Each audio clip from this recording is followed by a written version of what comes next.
those lines, we at ConservAmerica thought it would be a good idea to host a discussion which we have called Climate Policy in the Aftermath of Coronavirus. Before I provide an intro to the program and to our speakers, I just want to say a word about ConservAmerica. And I also want to thank some of our board members who were on the call with us today or on the webinar. Our organization has been around for many years, and in the last year, we have made a renewed effort to influence policy on a number of issues. We're a right-of-center group that seeks to develop and advocate for market-based solutions to our nation's energy, environmental, and conservation challenges. Climate change certainly fits into all of those buckets. We recognize that climate change is a real issue and that policymakers have a responsibility to address it. Can't be ignored, and it's not okay to simply oppose everyone else's ideas. But even as we acknowledge that climate change has been on the agenda for a long time, circumstances are always changing. Some of the policy prescriptions remain the same, but other approaches, for better or worse, have been introduced over the years. The positions of our political leaders on both sides of the aisle continue to change.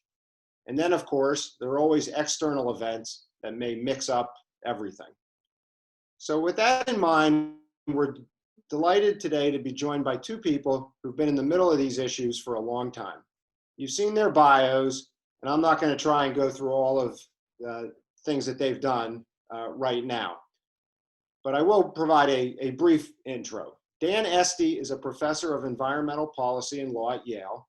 He's written numerous books on these issues. His most recent is called A Better Planet, 40 Big Ideas for a Sustainable Future, and something we'll cover right away. Dan has also served in various leadership roles at the EPA under President George H.W. Bush, and is head of the Connecticut Department of Energy and Environmental Protection from 2011 to 2014. Dave Banks is currently the Chief Republican Strategist for the House Select Committee on the Climate Crisis. Dave has served in numerous other positions in the government. In the executive branch, his most recent position was as Special Assistant to President Trump for International Energy and the Environment. He's also served as Deputy Staff Director on the Senate EPW Committee, and he was at CEQ under President Bush. Our plan for today is that Dan and Dave will provide some brief opening remarks. I'll have some follow-up questions, and I'll also encourage all of you to use the Q&A tool, which you'll see at the bottom of your screen, to send us some suggested questions. We want this to be a discussion, and we also want to make sure that you're involved. And lastly, before we start, I just want to give a shout out to our partners at EarthX. We've worked closely with them, and we share the same goal of creating a more sustainable world. Okay, enough of that, time to get going. First, Dan, I'll turn to you, and it'd be great if you could give us an overview of your most recent book. Talk about how some of the ideas and essays that are in there are particularly relevant for the issues that we're discussing today. And of course, with your background on these issues, provide some of your thoughts about what you think are the most viable paths forward or important issues in the book. So Jeff, thank you very much. Thank you all for tuning in. It's really a pleasure to have this conversation today, and really a joy to be with Dave, trying to think together about how the world moves forward on the challenge of climate change. So I hope we really will get into a conversation. I hope people will push back and probe, and my goal is to think together about what it would take to really create what I call the 70% solution.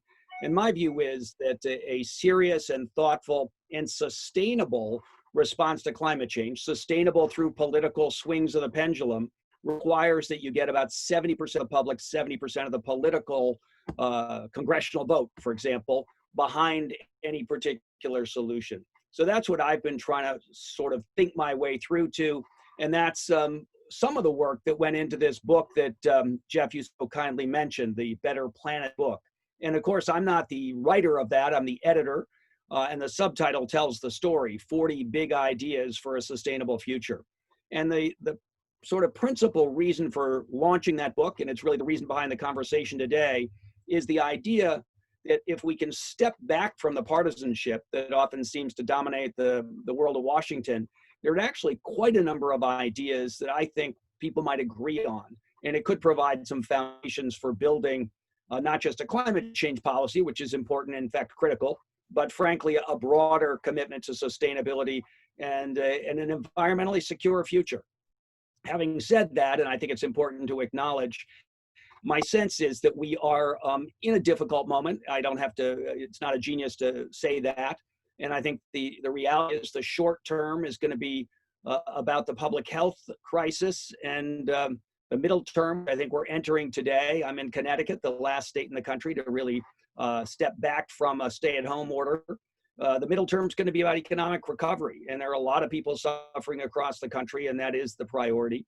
But I think we want to begin now to think about what might be done later this year or next year in the wake of this COVID-19 crisis, to really think about how we advance sustainability broadly and climate change in particular. And I just want to highlight a couple of things to start the conversation. I think fundamentally there is this question and this opportunity about trying to bring the parties together on an agenda that could really have that broad base of support that I think is what would make sense, so that we could have a effectively at least somewhat bipartisan approach to the climate change challenge. And I think there are a couple of things that would move us in that direction.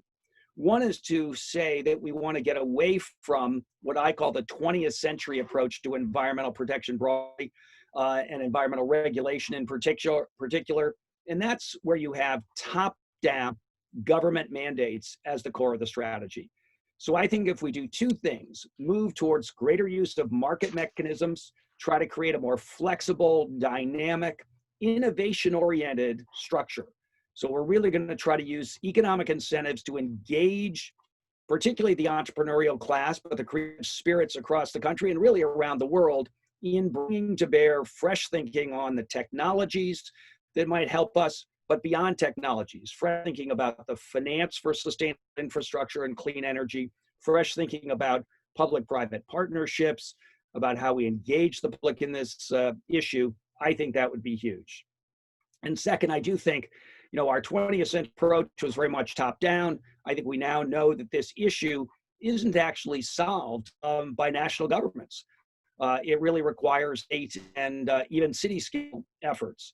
So I'm here, and some of the material in this Better Planet book really emphasizes getting towards a more systems approach to thinking about problems, recognizing trade-offs, taking those seriously, looking for balance, and then really trying to engage a broader set of actors in delivering the response. And a couple of other quick points. I think is clearly the case that we need to set our climate change policy in a broader economic context, frankly, in a recognition of a global world that we live in. And one of the great essays in the book by a recent economics Nobel Prize winner, Bill Nordhaus, provides, I think, a very useful thought in that regard. Basically says we've got to take the competitiveness burden seriously of stepping up to climate change in our own country. And what we really want to do is to set up a carbon club, a group of countries that are going to take climate change seriously, perhaps not exactly the same, but roughly the same level of commitment, perhaps even the same level over time of putting a price on carbon in one form or another. And then we will say everyone who's in the club working together, trade freely amongst ourselves, but others who are not doing as much would be subject to some kind of countervailing duty, some trade equilibrating effect, so that there isn't an opportunity to free ride and take advantage of those who are taking action, effectively to undo the worry about competitiveness. So I think there's a number of ideas that might help us get to this point of convergence, might help us move towards a bipartisan possibility for action on climate change. My own view is that the best approach would be a slowly rising carbon charge, beginning at a very low level, perhaps $5 per ton, but then rising slowly and steadily over 20 years by $5 per ton a year, up to $100 a ton over time. And my thought is, again, that's a flexible mechanism. It's one that allows people to adjust, to recognize that things are going to be different in the future, to work down invested capital that might have been undertaken at a different set of assumptions about the energy structure of society, and then to move over time towards this new reality. So I do think lots of ideas out there, and you get into the discussion. So thanks very much, Jeff. Okay, thanks, Dan.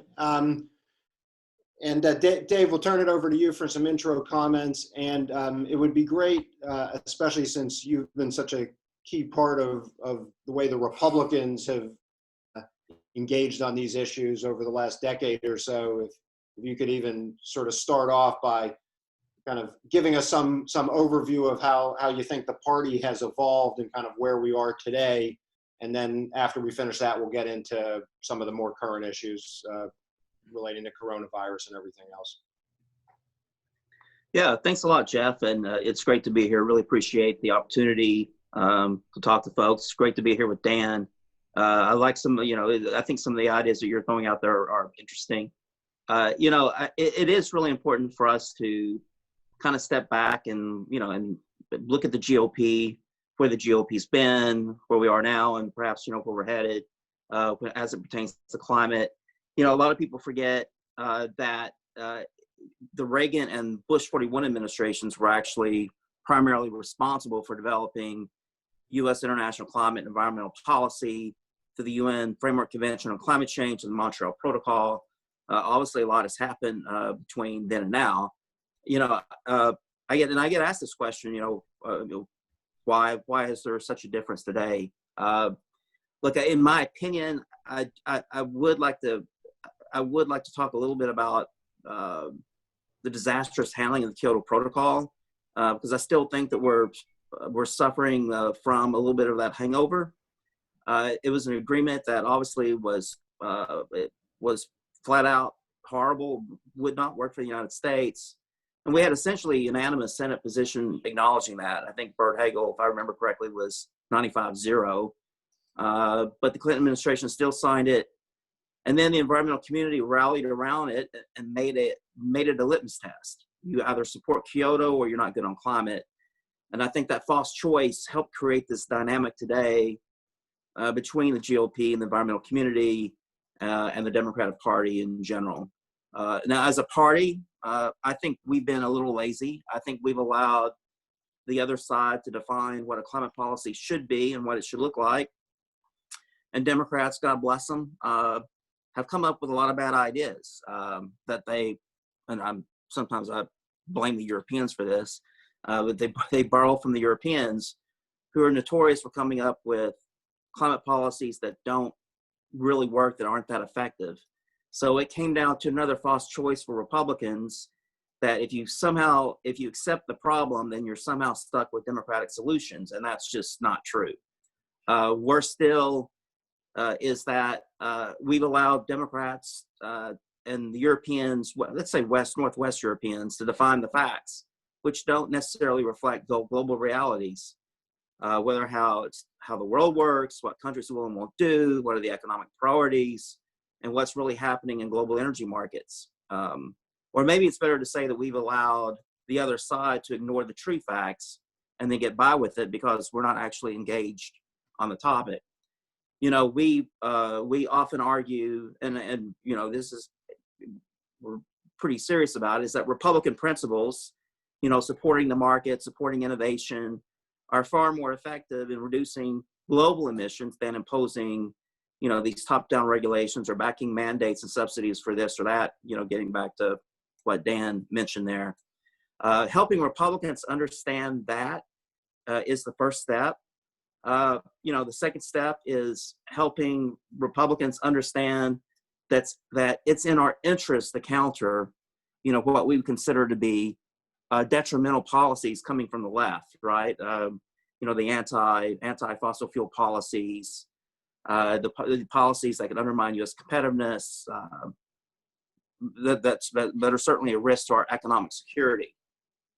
The third step is convincing Republicans that if we actually do it right, we can create a climate policy that works for us, not only for our constituents, for the red states, for our districts, but for the United States. So combined with where younger people are coming from, I think that's going to make a difference in where the GOP ends up. I see this shift, if you want to call it that, up in the Congress. I see that being real.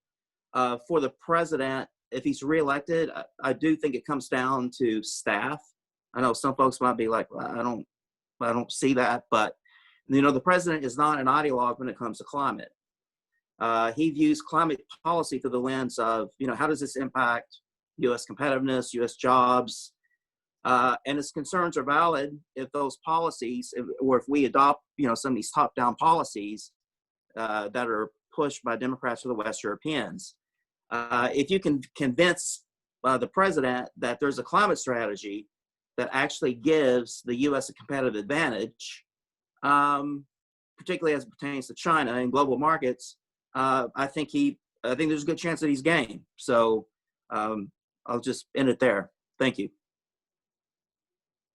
Okay, thanks, Dave.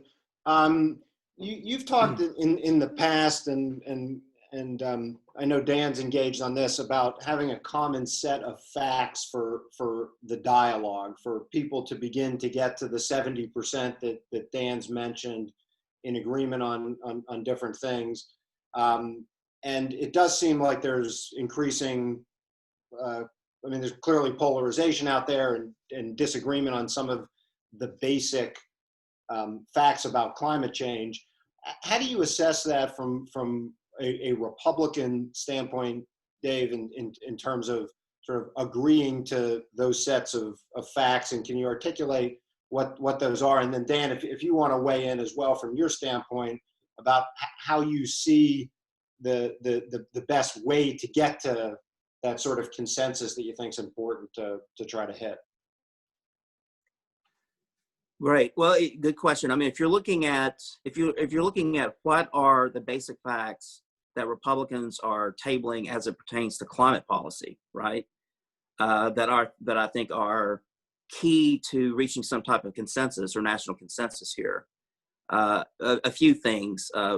First of all, it's the fact that developing economies, and if you look at global emissions growth, right, and the trajectory of that, and fossil fuel demand in those developing countries, that's going to continue to push global emissions way out there, right? Way past, blow past that 2-degree target or objective that the Paris Agreement cites. Certainly will blow way past that 1.5 degrees. So, and that's the trajectory. And that's the trajectory that, people are trying to change on the, in the environmental community. But then there's a real disagreement on sort of how do you do that. I think that on the left, you have this tendency to back unilateral climate policy making, right? And, and I've said this a number of times, it's a 1990s conversation. If you look back in the 1990s, when we first started talking about this issue, the U.S. was over a quarter of global emissions, right? Together with the Europeans and the OECD, I don't know, we probably were at least around 50%, right? And so that conversation actually made a little sense, okay? But things have changed drastically, since the 1990s. You got, our global share of emissions down to 15. It's approaching 10% in the next 10 years. Europeans way down, probably about half of that. And I'm talking about just production of emissions from a territorial perspective. Chinese are around 30%, right? And that's where they'll hover for a while. But I think that we have to agree on those kind of facts, right? That unilateral policies here, even in coordination with Europe and with some of the OECD countries, it's not going to really be effective if those policies are not trying to leverage whatever market power that we have to reduce global emissions, right? And in order to reduce those global emissions, we have to have innovation, right? We've got to have breakthrough technologies, across the sectors, whether it's power generation, whether it's transportation, manufacturing, but that's got to be deployed globally. And most of the times when we have conversations here in town, the conversation is really about the commercialization pathway here in the United States, right? Well, we can't think that way. It's got to be what's our innovation agenda to create a commercialization pathway for India, for poorer countries that are not going to pay this large green premium for cleaner technologies. It's got to drive the cost of those technologies down so that they're competitive, right? That's the only way you're going to be able to curb global emissions trajectory. So, I mean, I think those facts, an agreement on those set of facts, would help inform and shape a more effective policy as it pertains to climate and how it intersects with energy policy, manufacturing, trade, investment, et cetera, security, supply chain security. So, thanks, Dan. So Dave's actually given us a pretty good foundation for building this 70% solution that I'm talking about. Let me start by saying the number one he said, which is transformative to the conversation, and actually shifts the burden of going forward, as a lawyer might say, is that there is a real problem. And the question is, what's the policy response? I think that's a fantastic place to start with. If we have everyone agreeing that we're going to try to bring down emissions, the question really is how. We're in a debate that I think, the Democrats have up to and have to make some moves themselves. So I think that's a profoundly valuable starting point. And, I know Dave may not speak for every Republican, but if you were to, I think you've moved this issue a significant way. And let me just run through quickly the other facts that Dave wants consensus on. That global emissions growth has been relatively flat in the developed world, correct. And the real problem has been in the developing world, especially China, but also India and a few other places, correct. And therefore, any solution has to be deployed not only domestically, but globally, correct. And, I think the good news is the Paris Agreement shifted gears from that framework convention of 1992 that I was part of negotiating. And by the way, that wasn't Father Bush. It was a framework we expected over time to add to it. And we had some things that were quite right. We had the problem pretty well understood, but we did not really develop a global response strategy. And frankly, the biggest policy mistake of my life, and that's saying something, because I've been in and out of policy for now 30 years, was part of negotiation set up the 1992 agreement with two sectors of countries. So one that said they would take responsibilities on, and then everybody else, effectively the developing world that was in guidelines. Disaster. And that's a pretty important, concession to suffer. As one of the guys who was for that conversation, I was obviously a young guy not leading the charge, but I do feel bad about it. Set us off on a problem not having the whole world pull together. Now, I do think the Paris Agreement of 2015 takes an important step towards asking everyone to be part of the solution. And, 188 countries have now come forward with their own climate change action plans. Some of those plans are weak. Some of them are, not so bad. And I think the process of trying to review those and push people to do more, but faster, is a good thing. And we've demonstrated how that can be done successfully in agreements like the Montreal Protocol, where we started by asking people to tip down their emissions, and then actually over time, as new technologies emerged, to fully phase out. We gave the developing countries a few more years. We gave them some support, but we held them to the same standard. And I think that's an important lesson here. Everybody should get to the same place over time. It's why I like the Bill Nordhaus Climate Club idea. I don't think everyone has to follow exactly the same pathway, but roughly the same trajectory, roughly the same endpoint, and that we should take seriously the opportunity to privilege in trade terms those that are aligned with us on that. The importance of innovation, totally agree. That's the centerpiece of my contribution to this Better Planet book. I think we need to fundamentally reorient environmental law and policy broadly, climate change for sure, but even more broadly, all of our efforts around creating incentives for innovation. And frankly, beyond that, not just innovation in technology, but innovation in finance, public engagement, incentive structures. So I'm a big believer in that as critical. So I do think, and one last point, just a final point of convergence with Dave. I think critical to success is an agenda that anticipates an energy future that is cleaner, but cheaper and more reliable at the same time. So that's again where innovation helps you square that circle. If you rely on certain strategies of the past, you can get clean, but at the expense of cost. And I think the real goal here is to find a future, an energy future, that is going to provide the reliability we all count on and the public expects, and to do so in a way that's economically sound, that supports a prosperous future, but also moves us steadily towards a decarbonized future that can be the foundation for serious response to climate change. Thanks, Dan. Dave, just picking up on the innovation point, and everyone in Congress, and as you know, in the Republican Party as well, talks about the importance of innovation. How do you assess that from where you sit on the climate committee, and in terms of specifics that you think Republicans are willing to go forward on innovation in terms of policies that you think can actually move the ball?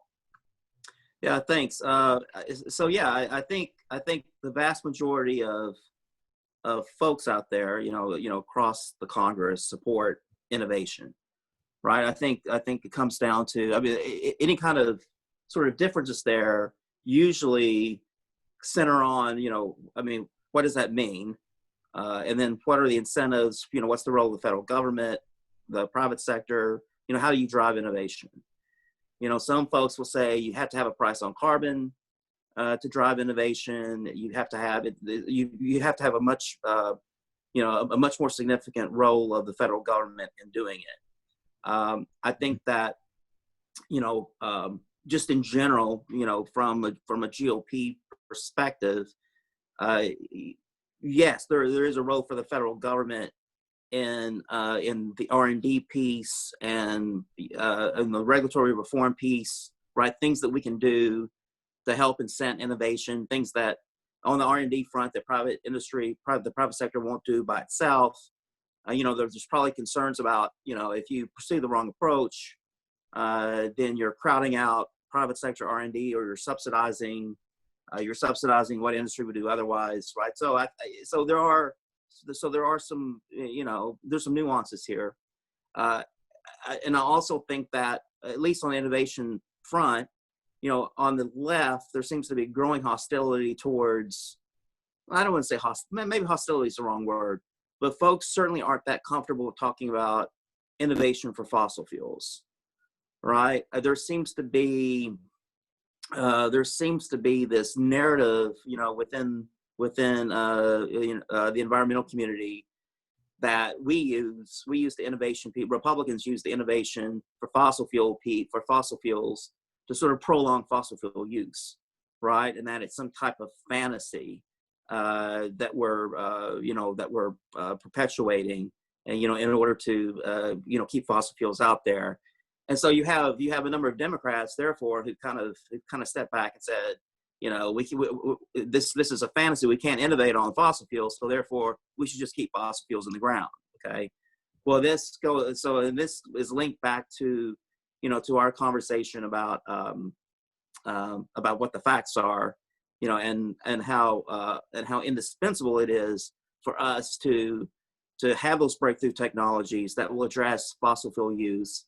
Not only, and it's not the fossil fuels that are the problem, right? It's the emissions from the fossil fuels, and somehow we've gotten away from reducing those emissions. It's just keeping them in the ground. At least that's the conversation on the left. But again, we've strayed from those basic facts on what the global economy is, and what the global energy markets suggest that we need to do in order to square the emissions front. Thanks, Dave. You mentioned a price on carbon. Dan, you've also talked about one of your ideas was a slowly escalating carbon charge. Dan, why don't we start with you? If you could describe specifically what you were proposing, and how you see that. I know you proposed it a number of years ago, so do you still see that as a viable approach, especially in the current environment? And then Dave, we'll turn it over to you for kind of your view of how you think those types of proposals will fare on the Hill, and we've seen a lot more of them lately than we had in the past. So, Jeff, thank you. Well, let me just say in response to Dave's thoughts, I do think one of the places you saw some significant bipartisanship in the last couple of years was on carbon capture and sequestration. The tax incentives put through by a very broad bipartisan vote tells me that there are some opportunities in that regard, and we should celebrate that. And, it goes to Dave's point, which I agree with, that we would do well to understand that the problem isn't to decarbonize America alone. We've got to figure out how to get the Chinese into that same downward trajectory. So anything we can do to incentivize innovation here that might also provide technologies applicable globally is a very good thing. And I do believe that a price on carbon is really the best way to drive that innovation process. And here's my theory. What you want to do is two things at once: not cause economic disruption and not cause people that made choices in the past, whether it's a car to buy or a power plant to build, to get furious about the response you're now proposing. And people get furious when you tell them that things they thought were legal and proper when they launched the effort, buying a car 5 or 10 years ago, doing a power plant 10 years ago, and suddenly it's going to be non-viable. So I think giving a down ramp for past choices is critical. And that's why I have a slow escalation in my proposal in terms of carbon price, so that people are not jarred in the short term and the economic burden is relatively modest. But from day one, people would see where the price is going. And therefore, anyone building a new power plant, a new factory, buying a new car would have a strong incentive to factor in not the $5 and $10 and then $15 initial price, but the $100 a ton out year price for any asset that's got a lifespan out to 20 years or beyond, like a power plant. And I think what that does is it gives you a maximum incentive boost in the short term at a minimal economic burden. And that's what I'm trying to do. I'm really trying to drive the incentive structure, but not jar the economy, and particularly not jar people who, at no fault of their own, are living with past investments that might suddenly become very expensive. And I think the other thing I would say that's part of my strategy is that we're going to have to think hard about how to reinvest the funds from a carbon charge, particularly in the communities that will be most jarred. And this includes fossil fuel producing states. We might call that the West Virginia problem. We are going to need to invest in making sure that the folks there whose past coal mining lives are going to have to shift are given help and move towards future opportunities. And I think there's other fossil fuel states that have that logic as well. I think we're going to have to address the poorest community, and this is we see as a burden all over the world. When you ask people whose budgets barely cover their expenses now to pay more for something they use every day, energy, it can be trouble. So I think ensuring that we are providing some pathway to helping the poorest segment of our society to adjust. And then I do think critical success here is recognizing that rural America is much more energy intensive than urban America. So we've got to make sure that there is some accommodation for rural folks whose lives, again, are going to have to change in some ways, and who are going to need to be given a transition opportunity so that they don't feel that this makes it impossible for them to live a good life. And I think those kind of parameters give us a better starting point for thinking about what a policy might look like that drives innovation and gives us a real down ramp in terms of emissions, but does so without, or does so with the minimum economic pressure and the maximum degree of opportunity for the United States to become a leader in building the 21st century clean energy economy that I think is coming. Thanks. Dave? This is one of my favorite topics, by the way. So forgive me if I ramble a little bit. A couple of things that I would like to raise here. I think so. Dan has an interesting perspective on how you would move forward with the price on carbon. I do think, so I would agree. I would agree that we've got to be really careful in how we think about that policy in practice, right? Putting aside the potential harm to our competitiveness, right? I mean, there are other things we need to think about when it comes to, is it actually going to be effective in reducing global emissions? If you look at places around the world that have some type of official price on carbon, I want to say, Dan, correct me if I'm wrong, but I want to say it's probably represents about 15% of global carbon emissions. At least I don't see, maybe I'm wrong, so please correct me, but I don't see the types of innovation and commercialization that are required to achieve those emissions reductions targets that people are talking about, say net zero by 2050, or even the Paris objective, global net zero sometime in the second half of this century. Instead, I think that you see short-term emissions reductions within the regulated country, region, or state that are achieved through deployment of existing technologies, and potentially crowd out the potential for those breakthrough innovation and technologies. So more often, and by the way, I think this is a really important point that people forget, is that you often see the case where emissions consumption either stays flat or continues to rise, right? So they're importing a lot of carbon, okay? In the EU, for example, emissions fell, using the 1990 baseline, emissions fell 22% from 1990 to 2017, okay? But if you look at the EU's consumption of emissions, it's 30% higher than what they're reporting to the UN. So in that sense, it's questionable as to whether the EU's carbon pricing policy has been a success. I think you can make an argument that it hasn't been effective at all, and period, right? But I'm not suggesting that there's no way to design a policy that achieves innovation and prevents emissions leakage. But again, the wrong carbon pricing scheme, like the current carbon tax proposals that we see, in our opinion, could actually deter investment and lead to an increase in global emissions. And something really quick about the carbon tax, because we get this question too. In all the conversations that we've had in the House on climate, and there's been a ton of them with lots of offices, we haven't had one member's office talk to us or propose to the group carbon tax as part of the leader's climate package, or anything, or even outside that package. So I think that what we're seeing is zero interest in a carbon tax on our side, as a GOP position. And I would argue that at least in the foreseeable future, it's a pure political fantasy, the way it's currently talked about by some folks in town.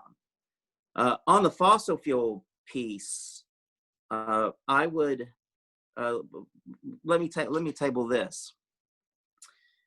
So we have all this conversation here in the U.S. about how we need to reduce our consumption of fossil fuels, and that gets into these environmental justice conversations and these conversations about transitioning fossil fuel dependent economies, regional economies here. But look, when we're looking at what the IPCC suggests, right? There's certainly the assumption in the IPCC modeling that the world is going to continue to use a lot of fossil fuels, even in a 2-degree scenario, right? So fossil fuel use is not inconsistent with the 2-degree scenario, right? You have to figure out a way to reduce the emissions from fossil fuel use, or reduce fossil fuel use globally, perhaps, compared to the current trajectory. But fossil fuel use in of itself is not inconsistent with the 2-degree scenario. I think so. One of the more interesting studies that I have seen, I think, was a Nature study that tried to square global energy policy with that 2-degree scenario. Said in order to achieve it, you got to keep, I'm generalizing the numbers here, 80% of the world's coal in the ground, half of the gas, and a third of the oil. So you flip that, that means you can still, even with their analysis, 20% of the coal can come out half of the gas and 2/3 of the oil, right? And so therefore, understanding that, I think the question for us should be, well, if we can use that amount of fossil fuel, then shouldn't we use the fossil fuel that is the cleanest, the most efficient in terms of GHG life cycle? And, and perhaps it's convenient, but it's true that the world's cleaner producers for fossil fuels, right, are typically publicly traded companies in the United States and Europe, Australia, right? And so why shouldn't we be pushing for the world to use those cleaner fossil fuels, U.S. fossil fuels, right? You can actually reduce emissions through intra-fossil fuel switching from dirtier gas to cleaner gas. We had a study coming out of NETO, the DOE lab, right, in West Virginia, and Pennsylvania. They got 2 locations, one in Pennsylvania too. But they basically came out and said that Russian gas pipeline to Europe is 40-something% higher in GHG terms than U.S. LNG exported to Europe. So just the Europeans intra-fuel switching, right, from Russian gas to U.S. gas would actually contribute reduction in global emissions. So I'd like to just table those ideas, and so that I think if everyone could sort of agree on some of those for some of those environmental benefits, climate benefits, I think you could engage more of the GOP on this topic. Let me, if I can, Dave, just press you on one thing. I'm wondering whether we are going to have to come to grips with the enormous amount of spend that is flowing out to address the COVID-19. And I'm wondering, there isn't going to be a press, if not this next year, then the year after, to find ways to pay down that debt that we're piling up. And in that regard, I would think that there's an opportunity potentially to use a carbon charge of some kind as the least bad way to get those revenues. I think it's better than an income tax. It's better than more in a way of a sales tax or any of the other alternatives. So I would urge you to keep an open mind because I think there's going to, one of the great challenges of policy is where you have to do more than one thing at once, and you can't sort of have your optimal policy on one hand because it's going to be very bad on the alternative. And so my thought is that if you've got to figure out a strategy for dealing with what I think is going to be a huge debt boom that has to be addressed, it may be that this is an option worth looking at. And what I wanted to just say to Dave, your point that some of the current proposals are not very good. So let's sharpen them up. Let's figure out what the right way to frame this would be. That's why I think my slow rising charge has got a lot of attractions to it. Short-term economically low burden, long-term sharp signal for innovation. But I think that's, again, the right debate to have. What would, and maybe you could do this even if you don't agree that the carbon charge is the right answer today, but it'd be still a great exercise to say, what would the best looking carbon charge look like? How would you structure it to really optimize the things we're trying to get done, the incentives for innovation, the smoothing of a transition, the avoiding of economic dislocation, and what would that look like? Just so if that debate gets real, the conversation doesn't start from a standing stop, but has already got some homework done. So I actually agree with something that you said here on the carbon tax. Notice that I said it's political fantasy the way it's currently being talked about. I do think that there is a possibility. Let's talk about your scenario here and like taking down the debt or saving Social Security, something like that, where you could have the current sort of carbon tax proposals being hijacked, right? And and I think when I say political fantasy with the current proposal, I can't imagine a scenario where Democrats give Republicans, litigation and regulatory preemption in exchange for a carbon tax. It's just not going to happen. I don't have any friends or colleagues or counterparts on the environmental community side that would support that, right? But so the proposals that some of the majors are pushing out there, the oil majors pushing out there, to get that regulatory or litigation prescription. It's just not, that's not going to happen.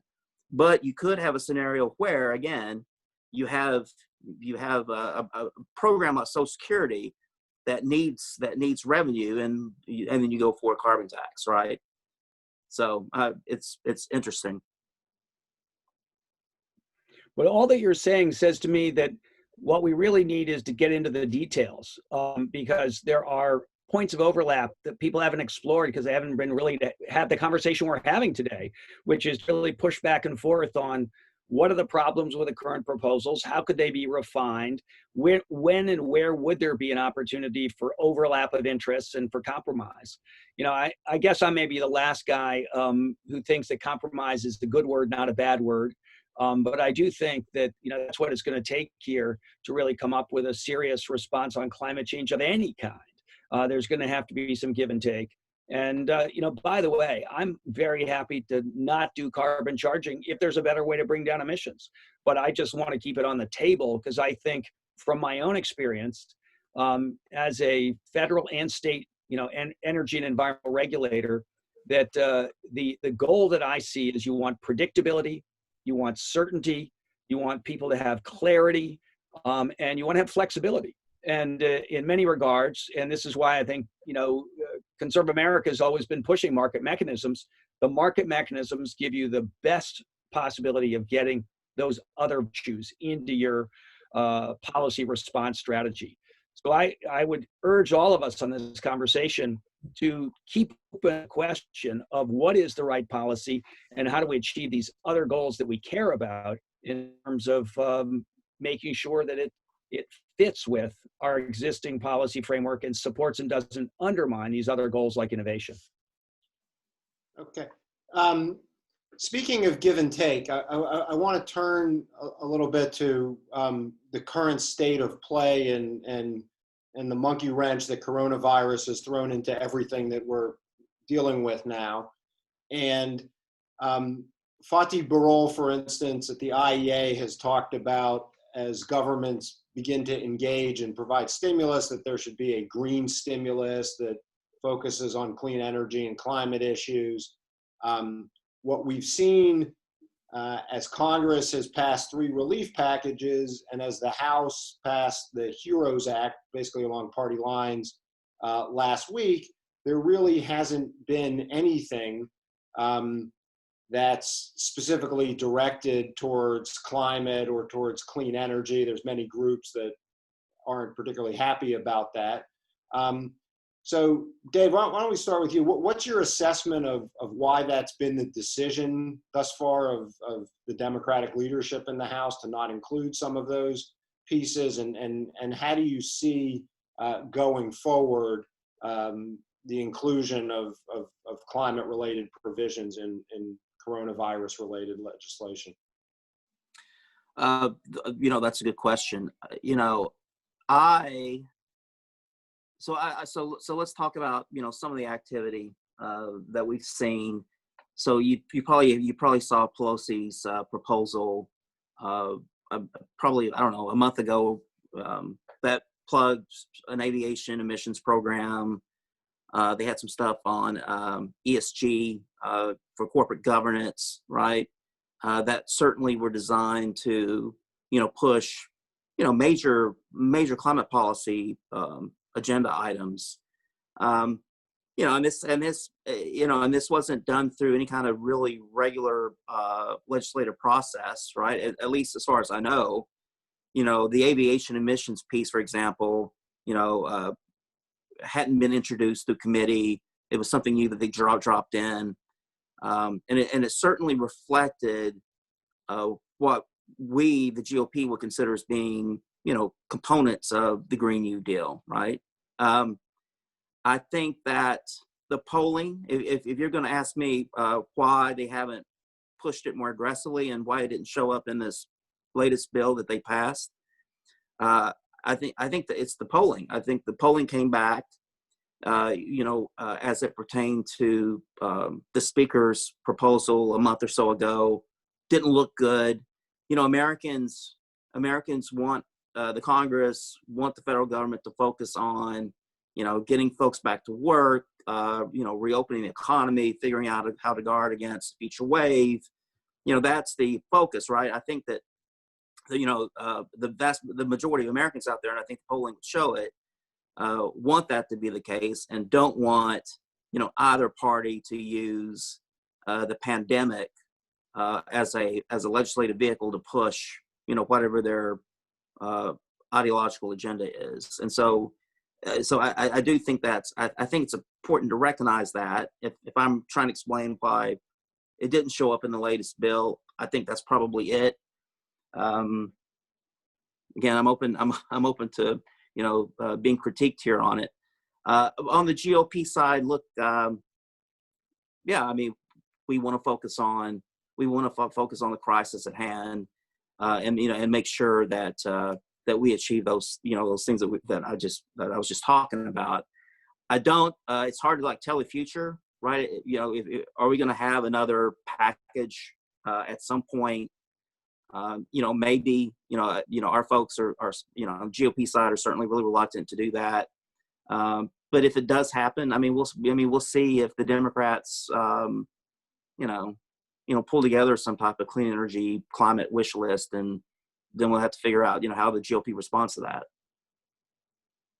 Okay. You don't see Kevin McCarthy and others had, at least before the coronavirus, had been beginning to roll out a variety of climate-related proposals. What's your assessment of how that then plays between now and the election? As far as we know on the committee, the leader remains committed to finish rolling out the package. Just to remind folks, we had 3 tranches. The first one was rolled out in February on 45Q, carbon capture innovation, trillion trees. We were scheduled to do the second rollout, which is really focused on R&D and regulatory reform as it pertains to climate-related issues. That was supposed to be the third week of March, and then we were going to have the last package on conservation, ag, and resilience and plastics in April. That's all been delayed, obviously. In my opinion, I don't see anything happening with that until the fall. But again, as far as I know, the leader remains committed to the package and to the strategy in general. And Dan, from your standpoint and your engagement in both private sector and public sector at all levels, how do you see the coronavirus impact on the climate change agenda moving forward? So I think, as I started out saying, that the climate agenda is a little bit on the back burner right now because the public health and economic issues are front and center, as they should be. And I do think what we're going to find is that if people are going to come back to the climate change agenda as they begin to feel some sense of normalcy. And, I think the question that's an interesting one, and some of the folks who are writing in our Q&A space here are asking, will there be a push, this is Lisa Jenkins in particular, for some kind of a green stimulus? I think you're seeing a push in that direction in Europe and some other places. And it will be interesting if you could find some common ground, perhaps on infrastructure, that would be part of a stimulus package that wouldn't be entirely related to clean energy, but might help facilitate. I'm a big believer that some of the other elements that are required to really make a clean energy future work include smart grids and microgrids, distributed generation. So it'd be interesting whether you might try to put some money toward that. And again, to make it something that could attract Republican as well as Democratic support, I would try to make that sort of expanded portfolio of activities be largely private sector financed. And when I was the commissioner in Connecticut, we set up a green bank, the goal of which was to get away from the old model of clean energy, which relies on subsidies, and move to a new model that was using limited public funding to really leverage private capital. And really things like helping to de-risk investments in these clean energy projects and clean energy infrastructure. And I think that's the kind of agenda which, again, structured right, could potentially attract bipartisan support. And, in Connecticut, the idea of that green bank went through our state legislature nearly unanimously because it was in effect a Democratic push on clean energy, but with a Republican model, but doing it largely with private capital. And, that's the kind of creative thinking I'd love to see tested out in Washington. Okay. Hey, One of Jeff, the other things, go ahead, Dave. just one quick thing on sort of the impact of the pandemic on climate policy. I will say this: I think over the long term, or the longer term, I do see an impact on climate policy as it pertains to and how it intersects with supply chain security. It's pretty damn obvious that we cannot trust the Chinese at all, right? And pursuing any type of energy and climate policy that increases our dependence on China should be questioned, right? That takes us into critical minerals and rare earth. It's pretty well established that the Chinese will use their market leverage as a political weapon. The way they threatened Japan a few years ago on rare earth, and the way they're currently threatening U.S. states and our politically elected officials, who are questioning their role in the pandemic. But even on the manufacturing side, you probably could argue, I think so, that bringing more of the supply chain back to the United States is going to reduce global emissions because our producers are cleaner in general. So I see the pandemic accelerating the trend. Let's go back to some of what Dan was saying earlier about what Nordhaus has done, but accelerating the trend of this merger of climate trade and supply chain security policy. Yeah, I agree. Again, I think that's an area of opportunity that I think there is going to be a real interest in making sure that whatever is done on climate change doesn't worsen our trade circumstances and protects domestic production. That, by the way, to answer Charles Hernick's question, is the fundamental idea behind the Nordhaus Climate Club. And to be specific to Charles's question, you don't need to have everyone with exactly the same policy, but you need people to be roughly going in the same direction and roughly on the same time scale. And I think that's an attractive way of responding, which is to say we're going to do trade primarily with those that are like-minded about a range of issues, including economic foundations of a society, including commitments to rule of law and other things that I think we take seriously. And I think that that club model, which, by the way, I've seen a number of Republicans, or at least folks who've served in Republican administrations, now beginning to champion. I think that is potentially very attractive. And so I do think Dave's identified here a number of places where if you got people thinking together, you might be able to come up with, maybe not 100% consensus, but something close. Yeah, and the trade issue and free markets is clearly something that many people, including those of us at ConservAmerica, find attractive. I guess what I'm wondering is, with everything going on now with COVID and some of the antagonisms we've seen back and forth between different countries, and recognizing that climate change isn't something that can get solved by one country alone, how do you square those different components? And is it going to be harder now to try to get everybody on the same page because of the experience that we've had with COVID than it may have been beforehand? Well, my own answer to that, and Dave may have a different one, is that you want to really work with people who share a core of values. And I think, that's the idea behind the club model. And again, it's people like Richard Haas who are now saying that's what we need to do more broadly on trade. We need to kind of link up with those who we've got enough commonality with on fundamental issues that we can be confident that giving give and take with them will be reciprocal.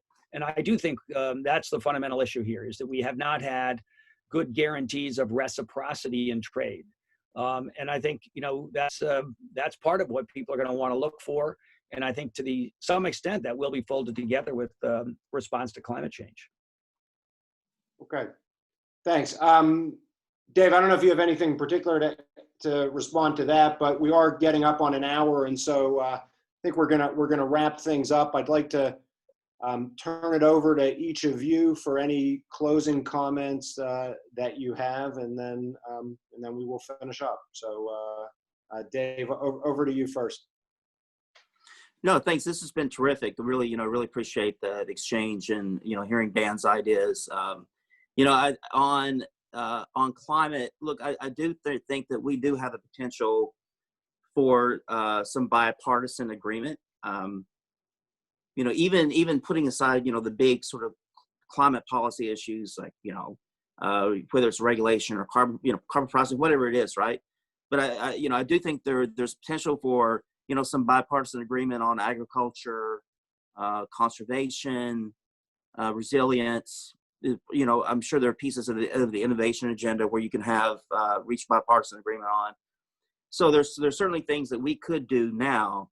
If we have this practical, pragmatic conversation, as it pertains to how climate intersects all these different other policy areas. Okay, thanks. So I agree, and maybe that's a bad thing because we want to have our discussants combat more. But I think what we've demonstrated here is there are a number of places and ways to go that are breaking the mold. And I think this is what I would encourage all of us to continue to do. Think fresh thoughts, look for new opportunities. This is the spirit of intellectual innovation. And I do think the key to policy progress here is getting people onto a new agenda, not being stuck in their bunkers with the same agenda people have had, which, by the way, we know there is not sufficient overlap of interest, that the Republicans are going to come to the Democratic agenda, or the Democrats are going to come to the Republican agenda. So I think the easier thing by far is to move people towards a new agenda that is a shared, different agenda. And I think a lot of ideas as good starting points today were put out there. I'm a big believer in more in the way, as Dave was mentioning, of environmental, social, and governance metrics, which is really to put information into the investment marketplace. Again, a flexible tool and a market mechanism in that you get better informed investors and they make choices on a disaggregated basis about how much emphasis they want to put on performance on climate change, for example. And I do think, we think the Baker-Schultz plan we didn't have time to really get into, but that is a carbon charge strategy. And I'd be interested in another conversation where Dave critiques and comments and whether that looks closer to what he thinks would work. And I'm sorry as well, we didn't have as much time as I would have liked to do. States can do. I'm a big believer in federalism. And we've got divergent circumstances, and it may well be that you want divergent strategies across the country. And so states having some flexibility to do their own thing, I think is useful. And, I think this is the Democrat could be induced to move. The Democrats have been so much in favor of top-down federal strategies, but in the 21st century, time to think again about that on the Democratic side. And there's, on both sides, going to have to be some reimagining of where policy success is going to come from. Jeff, for bringing us together. I'm grateful to the 95 people that at various points signed in over the last hour. That's an incredible conversation, much bigger than we would have been able to do if we were sitting together live over lunch in DC. So really appreciate it. All right. Well, thanks to Dan and to Dave for joining us today. We appreciated your insight and your experience, and provided a lot of food for thought for further conversations, which we hope to have both with you and with others as we continue these discussions. I'd also want to thank everybody for participating and sending in the questions. I know we didn't get to all of them, but they do provide some good information for us to continue to work on at ConservAmerica, and we hope to be back in touch with everyone again soon. So thanks again. Stay safe, everyone. We'll see you soon. Thanks a lot. Appreciate it. Thank you so much.